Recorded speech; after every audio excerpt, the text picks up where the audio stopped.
اسلام آباد election commission نے عمران خان کی پریس کانفرنس کا نوٹس لے لیا ہے اور پیمرا کو گزشتہ روز کی تقریر کا ٹرانسکرپٹ فراہم کرنے کی ہدایت کر دی۔ تفصیلات کے مطابق الیکشن کمیشن نے چیئرمین تحریک انصاف عمران خان کی پریس کانفرنس کا نوٹس لیتے ہوئے پیمرا سے گزشتہ روز کی تقریر کا ٹرانسکرپٹ طلب کر لیا۔ الیکشن کمیشن نے پیمرا کو آج ہی عمران خان کی تقریر کا ٹرانسکرپٹ فراہم کرنے کی ہدایت کر دی۔ یاد رہے کہ سابق وزیر اعظم عمران خان نے گزشتہ روز چیف الیکشن کمشنر کو تنقید کا نشانہ بنایا اور کہا تھا کہ ہمارے ساتھ پچھلے 7 مہینے میں جو ہوا وہ کسی جمہوری ملک میں نہیں ہوتا۔ اگر مجھے نااہل کیا گیا تو الیکشن کمیشن کی مزید کوئی عزت نہیں رہے گی، جو پہلے ہی ایک سوالیہ نشان بنا ہوا ہے۔ الیکشن کمیشن کو اختیار ہی نہیں کہ مجھے نااہل قرار دے۔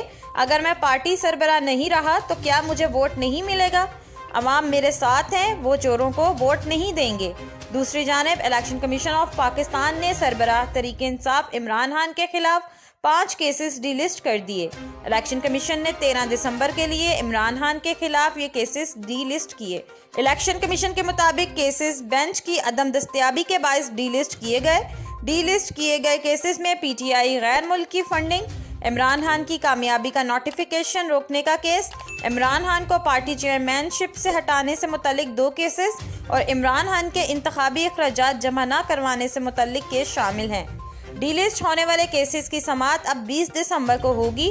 عمران خان کو پارٹی چیئرمین شپ سے ہٹانے اور الیکشن کمیشن کے خلاف توہین آمیز اور غیر پارلیمانی زبان استعمال کرنے کے حوالے سے کیسز کی سماعت آج الیکشن کمیشن آف پاکستان میں ہونا تھی۔ پلیز ہماری ویڈیوز کو لائک کیجیے گا، چینل سبسکرائب کیجیے گا اور بیل آئیکن کو کلک کرنا مت بھولیے گا تاکہ مزید معلومات کا سلسلہ آپ تک جاری رہے۔